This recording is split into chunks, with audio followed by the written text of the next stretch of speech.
வணக்கம்.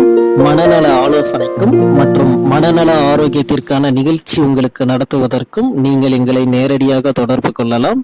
நம்மளுடைய சேனலை சப்ஸ்கிரைப் பண்ணாம இருந்தீங்க அப்படின்னா சப்ஸ்கிரைப் பண்ணிருங்க. நம்மளுடைய வீடியோஸ் உங்களுக்கு தொடர்ந்து நோட்டிபிகேஷனா கிடைக்கும். நன்றி. எல்லாருக்கும் வணக்கம்.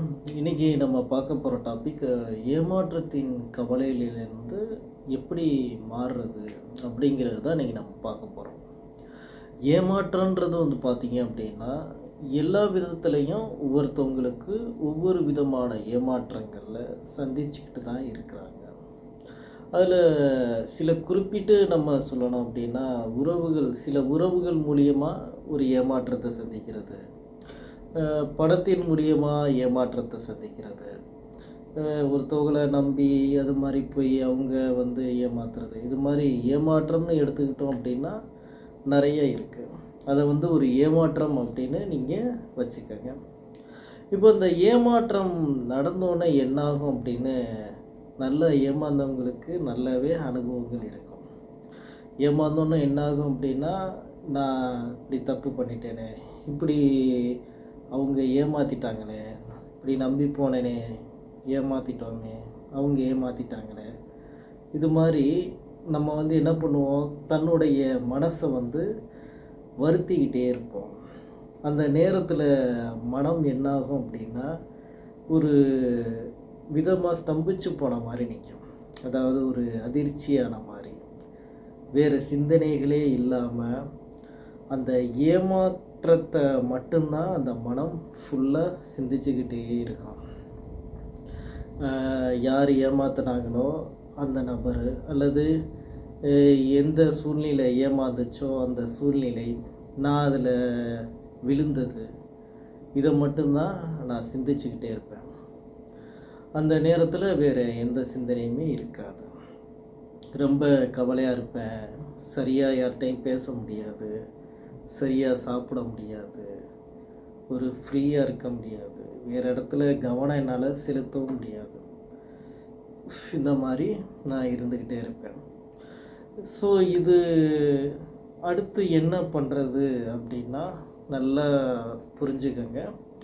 ஏமாற்றம் இது மாதிரி நிறையா விதமான விஷயங்களில் வரும். அதுக்கு ஏமாற்றம் அப்படின்றது தான்.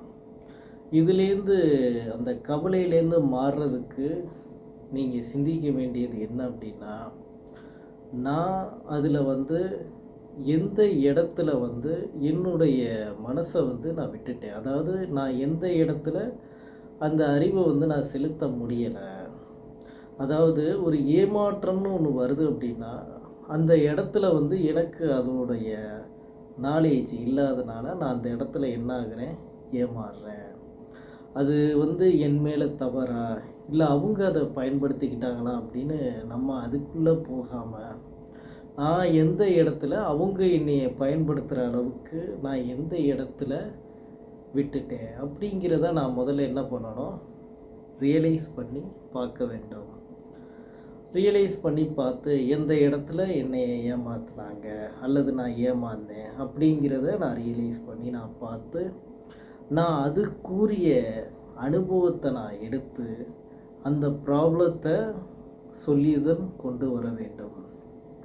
அந்த ப்ராப்ளம் நடந்து முடிஞ்சிருச்சு, இனிமேல் அதை ஒன்றும் பண்ண முடியாது அப்படின்னா அந்த அனுபவத்தை அடுத்து திரும்ப தனக்கோ இல்லை மற்றவர்களுக்கோ நடக்காமல் நீங்கள் கண்டிப்பாக பார்த்துக்கலாம்.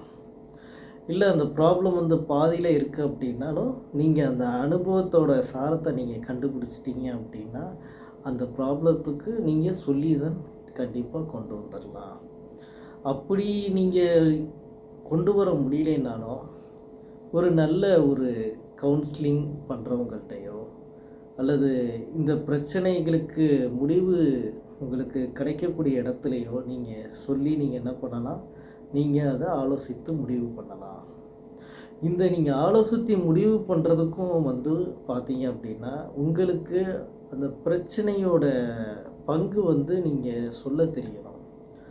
நீங்கள் அப்படியே இந்த ஏமாந்ததையே நினச்சிக்கிட்டே இருந்தீங்க அப்படின்னா அதை கூட உங்களால் என்ன பண்ண முடியாது, சொல்ல முடியாது. ஏமாந்துட்டேன், எப்படி ஏமாந்தேன்னு கூட சொல்ல தெரியாத அளவுக்கு உங்களுக்கு அந்த இதில் இருக்கும். அதனால் இந்த மாதிரி நீங்கள் பண்ணி பாருங்கள். ப்ராப்ளம் முடிஞ்சிருச்சு அப்படின்னா அதோட அனுபவத்தை நீங்கள் எடுத்துக்கங்க. அதோட அனுபவத்தை எடுத்தீங்கன்னா உங்களுக்கு கண்டிப்பாக விடை கிடச்சிரும்.